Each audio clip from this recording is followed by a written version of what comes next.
સુરત શહેરમાં નાનપુરા વિસ્તારમાં નાવડીઓવાડા પાસે સંત સમાજવાળા ઝૂલેલાલજીના જન્મદિવસ નિમિત્તે ઉજવવામાં આવ્યો હતો। શ્રદ્ધા ગ્રુપ દ્વારા ઝૂલેલાલજીના જન્મદિવસની ઉજવણી કરવામાં આવી હતી।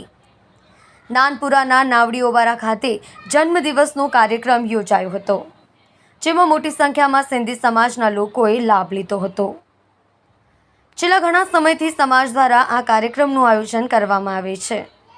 ભાવેશ રાણાનો રિપોર્ટ, સુરત।